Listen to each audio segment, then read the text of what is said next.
Did you know that Christopher Lee, who delivers an unforgettable turn as Francisco Scaramanga, was actually related to Ian Fleming and had once been considered for a totally different Bond villain?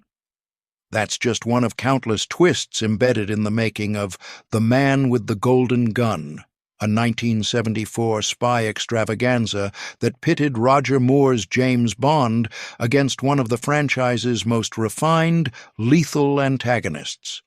While it doesn't always top fan-favorite lists, this ninth official Bond film has a trove of behind-the-scenes secrets, on-set complications, and creative triumphs that have kept it a topic of debate among 007 enthusiasts.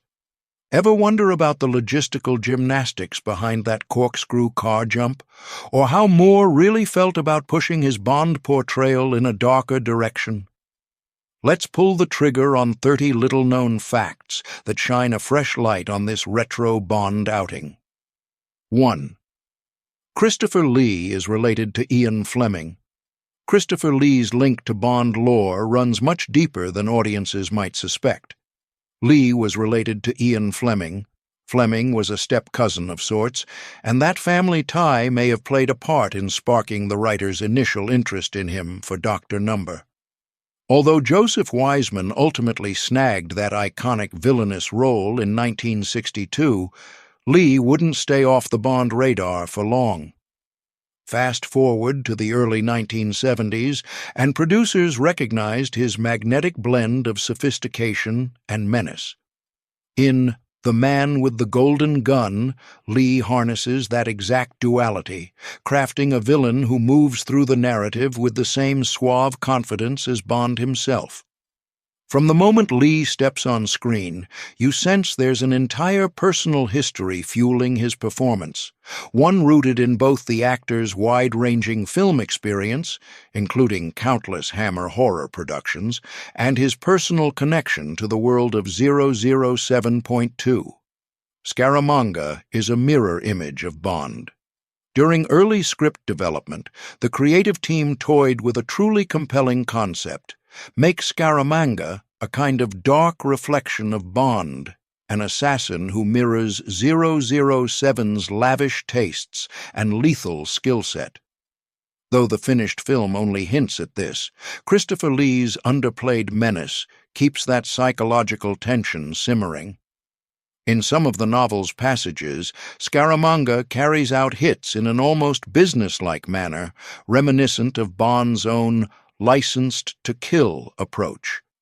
The cinematic version touches on the idea that they're two sides of the same coin, men defined by their ability to dispatch enemies efficiently while enjoying the finer things in life. Many fans argue that had this evil Bond theme been emphasized more, The Man with the Golden Gun might have claimed a higher spot in the Bond pantheon. 3. Roger Moore had to adjust his Bond style. Roger Moore found himself walking a creative tightrope in his second outing as Bond. He'd already established a playful, almost whimsical style in Live and Let Die, so he worried about how far to push the violence in The Man with the Golden Gun. Moore was acutely aware that audiences embraced his lighter interpretation, a stark contrast to Sean Connery's more brutal undertones, and he didn't want to alienate fans by delving too deeply into cruelty. The resulting performance sees Moore injecting comedic flourishes into scenes that might otherwise turn grim, yet there are moments, like the confrontation with Andrea Anders, that reveal glimpses of a sharper edge. This balancing act left Moore somewhat uneasy. He valued the comedic beats, yet recognized that Bond, at his core, can't entirely avoid bloodshed and moral ambiguity. Over the years, Moore acknowledged that The Man with the Golden Gun found him still fine-tuning his approach, figuring out precisely where to land on that lethal to lovable spectrum. The iconic Golden Gun itself became a star behind the scenes. Production designer Peter Merton conceived a sidearm that could dismantle into everyday objects: a pen, a cufflink, a cigarette lighter, and so on. Prop masters had to be vigilant. The risk of mixing real pens or lighters with the carefully crafted golden pieces was a constant worry. Christopher Lee liked the design so much that he often showed it off to curious crew members between takes.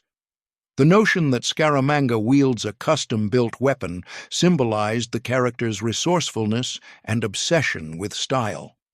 Even decades later, Bond aficionados still list that golden gun among the greatest 007 prop pieces, marveling at the sly ingenuity behind its hide-in-plain-sight construction.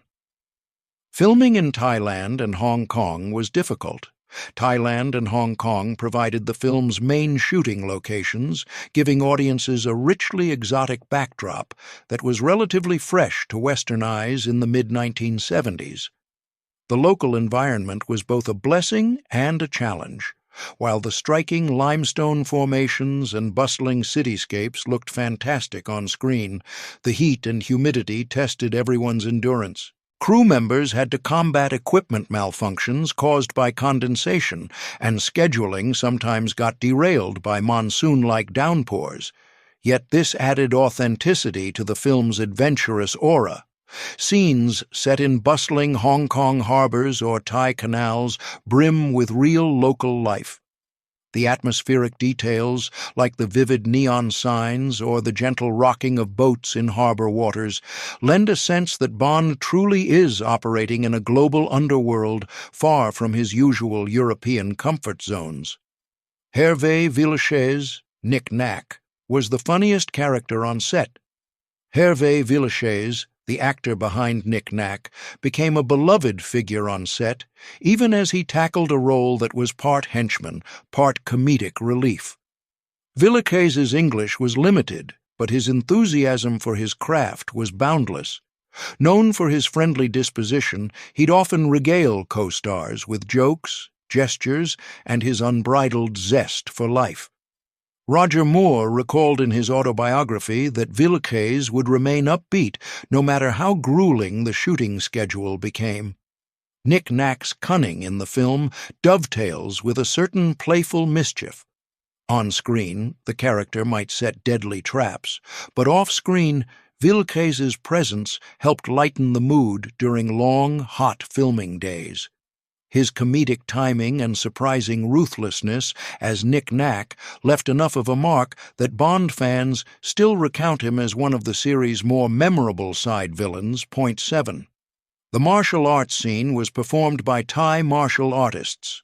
For the martial arts sequences, the production team enlisted a genuine Thai martial arts school.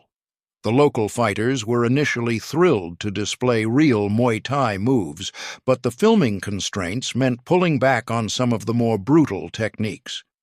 You'll notice the choreography includes a flourish of flying knees and roundhouse kicks, yet it's not quite the bone-crunching intensity you might see in authentic Thai boxing matches. Even so, the presence of local stunt performers enriched the scenes with realism. They showed the team genuine fight rituals, teaching cast and crew a bit about Thai fight culture. While the final cut may not be a hardcore martial arts showcase, it added a dynamic element that set The Man with the Golden Gun apart from the more standard gun-centric action of earlier Bond films. Point 8. Maud Adams made such a strong impression that she was called back to play Octopussy. Maud Adams's portrayal of Andrea Anders left such a strong impression that producers brought her back later as the titular character in Octopussy. Though she died in this film partway through, Bond heroines often meet tragic ends, she was exactly the kind of actress Eon Productions valued, poised, mysterious, and able to hold her own in scenes opposite a charismatic leading man. Anders is a fascinating figure. She's intimately tied to Scaramanga, yet yearns for escape, using Bond as her potential savior. That emotional duality gave Adams more material to work with than many Bond women of the era. Her success in the role underlined that female characters in 007 tales can have agendas beyond being mere eye candy. 9. The production process was rushed to just 18 months. The rushed 18-month turnaround from Live and Let Die to The Man with the Golden Gun took a toll on development. Typically, Bond films benefit from a bit more gestation time to refine scripts and orchestrate stunts. But with the momentum of Moore's debut, the producers wanted to strike while the iron was hot. The consequence was a script that some critics label uneven, weaving comedic bits, menacing confrontations, and abrupt narrative shifts. Director Guy Hamilton did his best to keep everything coherent, but fans still debate whether certain comedic interludes, like Sheriff Pepper's return, could have been dialed back if the creative team had more breathing room. 10. The Funhouse scene was inspired by a haunted house. The haunting Funhouse sequence, with its eerie animatronics and strobe-lit corridors, draws inspiration from carnival-style haunted attractions. Guy Hamilton wanted to evoke a sense of dreamlike disorientation, where real bullets and illusions become almost indistinguishable. Filming was disorienting for Christopher Lee as well. The swirling lights and rotating set pieces forced him to navigate carefully to avoid collisions. Some cast members described the set as a labyrinth that induced mild vertigo. The result is a Bond sequence unlike any other, capturing Scaramanga's theatricality and the mental chess match he plays with his adversaries. It also offers a rare glimpse of Bond feeling genuinely unsettled, which raises the stakes whenever 007 enters that macabre domain. The spiral car jump is one of Bond's best stunts. The legendary corkscrew car jump remains one of the franchise's standout stunts, yet it became infamous for the comedic slide whistle sound effect added in post-production. Performed by stunt driver Lauren Bumps. Willard, the jump involved precise physics calculations and an especially prepared ramp to ensure the vehicle would land safely. They only had one real shot at it. Any error could lead to a catastrophic crash. When Willard stuck the landing, the entire crew erupted in relief. However, the creative choice to overlay the slide whistle is still controversial. Roger Moore himself lamented it, feeling it turned a heart-stopping feat into a cartoonish gag. 12. Roger Moore objected to the humorous sound of the car jump. Roger Moore's critique of that slide whistle stands as one of the most repeated anecdotes among Bond historians. Moore argued that a big, brassy John Barry cue could have elevated the stunt to iconic status. Instead, the comedic tone left the audience chuckling at a moment that was supposed to be pure adrenaline. This tension between comedic embellishments and serious spy action runs throughout the film. Moore fought for more grounded dramatic moments, but occasionally comedic additions slipped through the cracks. Still, many fans find the entire mix endearing. Bond films at that time had a flair for playful spectacle, and the slide whistle has become a quirky hallmark of 1970s 07 style. J.W. Pepper, Clifton James, made a controversial return. Clifton James returned as Sheriff J.W. Pepper, the redneck lawman who'd provided comedic beats in Live and Let Die.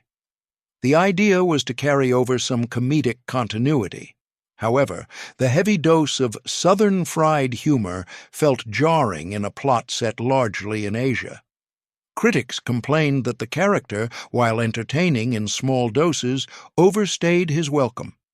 Nonetheless, James gave the role his all, especially relishing scenes where Pepper finds himself unwittingly recruited into Bond's high-speed chase. Whether you love or loathe J.W. Pepper, his presence underscores the era's inclination to splice comedic relief into even the most international of espionage adventures. 14. AMC sponsored the chase scenes. The extensive use of AMC cars emerged from a promotional deal that let the filmmakers feature multiple AMC models in their chase scenes. In exchange, AMC got prime product placement in a globally recognized franchise. From the sporty AMC Hornet to the more everyday models, the brand ended up in front of millions of viewers. though the iconic corkscrew jump overshadowed everything else about those sequences. Some marketing experts call this arrangement a pioneering instance of film product synergy. The Bond series continued such partnerships in later entries from BMW to Ford, capitalizing on the synergy between 07's image and the allure of high-end, or at least dynamic, automobiles. 15. The boat chase scene in Bangkok went horribly wrong. While shooting a boat chase in Thailand's canals, the production ran headlong into a logistical nightmare. Onlookers crowded the water so thoroughly that the cast simply couldn't get the shots they needed. Roger Moore joked in interviews that if only Bond had some traffic directing authority, filming might have gone smoother. The sequence took twice as long as scheduled, ballooning the budget and fraying nerves. The comedic irony is that Bond films usually see 007 outsmarting or outfighting adversaries, but here they were thwarted by everyday folks, curious to see what was happening. 16. James Bond Island became a popular tourist destination. James Bond Island, situated in Phang Nga Bay, has since become a major tourist magnet, largely thanks to this film's iconic depiction of Scaramanga's hideout. Officially known as Khao Phing Khan, it's now inextricably linked with 007 lore. Countless fans trek there each year, often reenacting the stance Bond assumes in promotional images. Local guides and vendors have embraced the association, offering Bond-themed tours and souvenirs. Many visitors may not even recall the specifics of The Man with the Golden Gun, but the instantly recognizable rock formation has transcended the movie itself, becoming a real-world shrine to Bond's cinematic legacy. Point 17. Director Guy Hamilton and the production team disagreed on the style of the film. Tensions simmered behind the camera between director Guy Hamilton and parts of the production team. Hamilton favored injecting comedic or whimsical beats into the film, believing that was what audiences wanted from Moore's Bond. Others, however, yearned for a rawer approach that would capture the darkness of Fleming's original novel, where Scaramanga was more ruthless and the stakes felt grittier. In some ways, this friction mirrors the film's dual identity, a comedic spy romp spliced with occasional spikes of lethal seriousness. Ultimately, the final product bore Hamilton's hallmark comedic touches, leaving certain creative staff feeling the film lost an opportunity to explore Bond's shadowy side in more depth. Screenwriter Tom Mankiewicz left the project due to creative conflicts. Screenwriter Tom Mankiewicz, a veteran of previous Bond outings, departed the project early due to such creative disagreements. Richard Maibaum stepped in to revise the script, but the handoff led to a patchwork feel, where comedic interludes rub up against semi-serious espionage. Mankiewicz later noted that the original vision aimed for a mood closer to From Russia with Love, but the comedic additions altered the final tonality. This internal tug-of-war resonates in certain scenes. Bond might be engaged in tense duels or interrogations, only for the film to pivot into broad jokes moments later. The result is a Bond entry that still prompts spirited discussions about how best to adapt Fleming's darker material for mainstream audiences. 19. Christopher Lee chose to play the villain in a subtle way. Christopher Lee consciously avoided playing Scaramanga as a mustache-twirling caricature. Instead, he evoked the subdued malice described in the novel, a man who kills with chilling nonchalance yet exudes aristocratic charm. Lee's imposing stature and resonant voice made him perfect for a character who can appear disarmingly polite one second and then pull the trigger the next. His subdued performance heightens the tension. You never see him lose control or throw fits of rage. Every action is calm, premeditated, and deadly. To many viewers, this quietly menacing approach stands among the film's greatest strengths. Without Lee's gravitas, The Man with the Golden Gun might have leaned too heavily on comedic flourishes. Scaramanga's third mole was censored in some countries. One peculiar detail in Scaramanga's characterization is his third nipple, featured briefly in the film and created via a small prosthetic piece that Christopher Lee wore on his chest. While it might sound trivial, some censors and distribution partners found it borderline scandalous or simply bizarre. The producers, however, felt it was part of what set Scaramanga apart, a physical oddity symbolizing his otherness, hinting that he's not quite normal even under the surface. Interestingly, in some international markets, the scenes highlighting that prosthetic were trimmed or toned down. 21.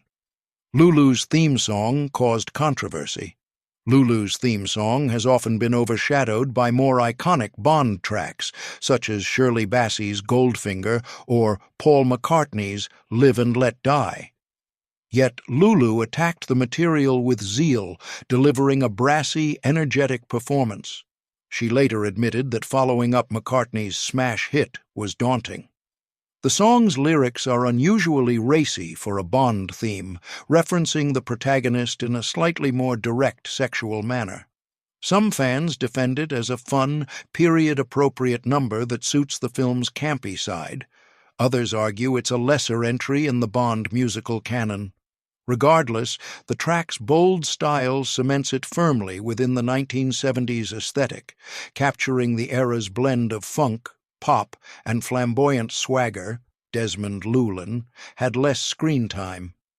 Series regulars Bernard Lee, M., and Desmond Llewelyn, Q., found their roles curtailed due to scheduling conflicts and the jam-packed storyline. Both actors valued their place in the Bond ensemble and often relished the comedic or mentor-like scenes they shared with 007. In The Man with the Golden Gun, their screen time is comparatively minimal. M appears primarily to reprimand Bond, while Q has a fleeting moment offering a gadget or two. Each expressed mild disappointment behind the scenes, preferring to be more integral to the plot. 23. Roger Moore was nearly bitten by a snake while filming in Thailand. Roger Moore had a close call with a non-venomous snake during shooting in Thailand. According to rumors that circulated among the crew, Moore was filming a scene near swampy terrain when a snake slid uncomfortably close. An attentive production assistant intervened, but Moore was grazed or lightly bitten in the confusion. Rather than trigger alarm, Moore cracked a joke about how the reptile must be a secret Spectre agent. 24. Pinewood Studios recreated the interior of Scaramanga's lair. Intricate interior sets of Scaramanga's lair were constructed at Pinewood Studios, blending metallic modernity with Eastern-influenced design to match the film's exotic theme. Cinematographer Ted Moore, no relation to Roger, orchestrated lighting to mimic the bright tropical exteriors, employing high-intensity lamps and colored gels. This gave the lair a warm, almost surreal glow that contrasted with the typical cold, metallic villain dens seen in earlier Bond films. The production also installed rotating or sliding panels to facilitate swift camera movement. Cast members praised the sets for their immersive quality, claiming it was easy to pretend they were in a legitimate island fortress when the lighting and design were so evocative. 25. Producers Broccoli and Saltzman had internal tensions. By this point in the franchise, producers Harry Saltzman and Albert R. Broccoli had a strained partnership, in large part due to Saltzman's financial woes and other outside business problems. Tensions bled into the production, with each producer having different instincts about how comedic or serious the film should be. Their behind-the-scenes disagreements occasionally stalled decision-making on crucial elements, from script drafts to marketing strategies. This dynamic was part of the reason The Man with the Golden Gun ended up as Saltzman's penultimate Bond project. His stake in the series would eventually be sold off, leaving Broccoli as the primary caretaker of 007's cinematic future. There's considerable build-up Scaramanga lures Bond to his island for a one-on-one duel, showcasing the mirrored Funhouse concept, only for Bond to dispatch him with cunning speed. A bit more cat-and-mouse tension might have amplified the psychological thrill. Nonetheless, the duel's setting is stunning. The warm golden hues of the island backdrop serve as a dramatic arena for two lethal professionals to test their wits. In the original script drafts, there were suggestions of more drawn-out dialogue or false leads within the funhouse, but time constraints, and possibly budget, prevented exploring them fully. 27. The film's box office was lower than expected. Although The Man with the Golden Gun made a respectable profit, it didn't match the box office figures of its immediate predecessor. This shortfall kicked off some introspection about whether the Bond formula needed to adapt to the rapidly evolving tastes of 1970s audiences. With the spy genre in flux, competition included more grounded fare like The Day of the Jackal. Producers realized they had to refine the comedic impulses that had begun creeping in and ensure the franchise didn't slip into self-parody. The discussion laid groundwork for the next more entries, which, while still playful, would strive for bigger spectacle and more streamlined narratives, culminating in well-received adventures like The Spy Who Loved Me. 28. Christopher Lee kept a replica of the Golden Gun as a souvenir. Christopher Lee kept one of the Golden Gun replicas, famously joking that he used it to scare off potential intruders at his home. Despite the prop not being operational, he enjoyed the mystique it carried. Lee also noted in interviews that he treasured it as a souvenir of a role that let him inject nuance into a typically flamboyant Bond villain. For him, playing Scaramanga was a career highlight. He revered Fleming's writing and relished stepping into a part that combined lethal precision with aristocratic courtesy. The fact that he and Fleming were family only heightened his personal sense of achievement. 29. Roger Moore did not rate this film highly in his Bond career.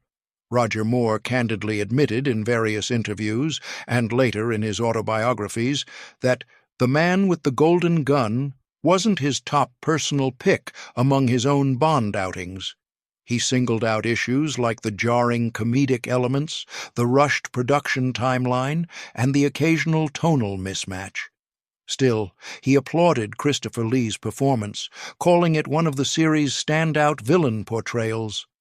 Moore found that subsequent films gave him more creative space to refine Bond's persona, citing The Spy Who Loved Me as the point where he felt truly comfortable blending humor and heroics. Yet he maintained a fondness for Golden Gun, particularly in how it showcased exotic locales and delivered a unique face-off with a villain who nearly rivaled Bond in elegance. 30. The film was a turning point in the Bond series. The film's legacy has sometimes been eclipsed by flashier entries, yet it holds a distinctive place in 007 history. It captures a transitional phase for the franchise where comedic flair threatened to overshadow lethal tension and where the producers, and Moore himself, were still fine-tuning the series' direction. At the same time, it boasts remarkable elements that continue to resonate. An unforgettable villain in Christopher Lee's Scaramanga, breathtaking Thai scenery that transformed Cao Fing Khan into James Bond Island, and stunts like the gravity-defying corkscrew that remain water-cooler chatter for Bond fans even decades later. The push and pull between heavier themes and whimsical touches ends up giving The Man with the Golden Gun its unique vibe. One moment you're mesmerized by a stylish duel, the next you're amused by the comedic cameo of Sheriff Pepper. Whether that blend works is up for debate, but the very fact that it sparks conversation underscores its place in the franchise tapestry. Beneath the occasional missteps, you'll find a film brimming with risk-taking spirit, anchored by a formidable villain and set against dazzling landscapes that helped keep James Bond firmly on the international stage. And there you have it, 30 behind-the-scenes glimpses into a Bond installment that dared to juggle comedic interludes, genuine menace, and the unstoppable energy of Roger Moore just settling into his groove. From snake bites to frantic onlookers blocking boat chases, and from a divisive theme tune to the grand comedic flub of that slide whistle moment, The Man with the Golden Gun stands as both a flawed gem and an essential stepping stone in 007's ongoing evolution. Love it or critique it, there's no denying it fired off some golden opportunities for stunts, performances, and creative experiments that continue to color our perception of Bond's cinematic lore. After all, an assassin who wields a golden pistol, calls a breathtaking island lair home, and might just be Bond's mirror image, is guaranteed to shoot a lasting impression straight into the hearts of spy film aficionados everywhere.